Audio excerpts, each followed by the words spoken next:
আমি আজকে আসছি আপনার সিলেটের সবচেয়ে একটা ব্যস্ততম একটা এরিয়া, ঈদগাহ ময়দান বলে এটাকে। এইটাকে সন্ধ্যার পরে অনেক বিজি থাকে। কেন বিজি থাকে আমি আপনাকে দেখাচ্ছি। প্রচুর ফাস্টফুডের, স্ট্রিট ফুডের, ফাস্টফুডের দোকান।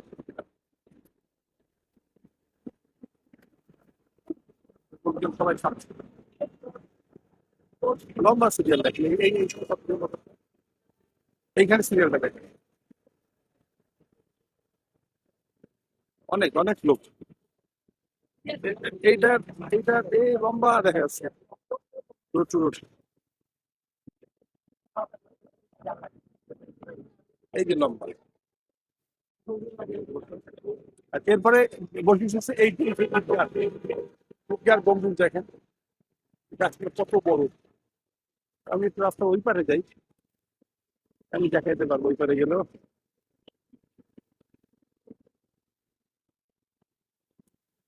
এইটা হচ্ছে আপনার ঈদগাহর ভিতরে অনেক বড় ঈদগাহ। এটা আপনার সামনের দিকে।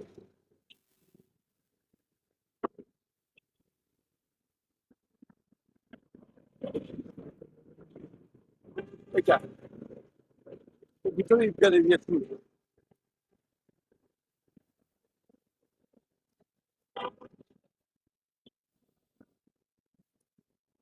ঈদগাহের সামনে আসলে এটা একটা আশ্চর্যজনক ব্যাপার আছে, এইখানে কেউ কাউকে ঢুকতে দেয় না। পুরো এই গেট লক থাকে, যাতে আসলে কেউ ঢুকে কোনো জুটি এখানে বসতে না পারে। এই যে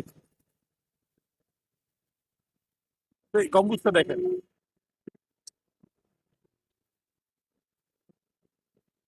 খুবই সুন্দর। সামনে না আসলে বোঝা যাবে না।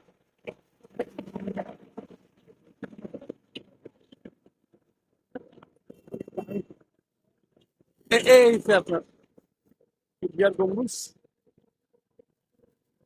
আর এই ভিতরটা দেখেন, এই যে ঈদগাহর ভিতর অনেক বড় একটা এরিয়া, কিন্তু একটা লোকও এখানে আড্ডা দিতে পারে না। এটাই বৈশিষ্ট্য সিলেটের। এই গম্বুজ বন্ধ থাকে, এই ঈদগাহর এই ময়দান বন্ধ থাকে। আপনাকে দেখেন এই যে ভিতরে দেখেন, ভিতরে একটা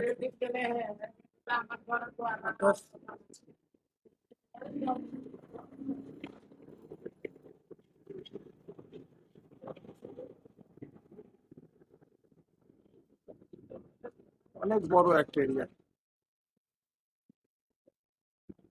আশ্চর্য ব্যাপার, কেউ নাই কিন্তু দেখেন সম্পূর্ণ বন্ধ। এবং এই এরিয়ায় কাউকে ঢুকতে দেয় না। এই যে গেট গুলো সব লক করা আছে, তালা দেওয়া সব। সব তালা ওই তালা আমার ভিতর থেকে দেওয়া, যাতে কেউ ভাঙতে না পারে। আমার মনে হচ্ছে এরকমই দরকার। যদি কোনো এলাকা সুরক্ষিত হইতে হয় তাহলে এইভাবেই সুরক্ষা দেওয়া উচিত, তাদেরকে ঢুকতে না পারে। আমি দেখি একটা আউটার সাইডের একটা ছবি নেওয়া যায় কিনা।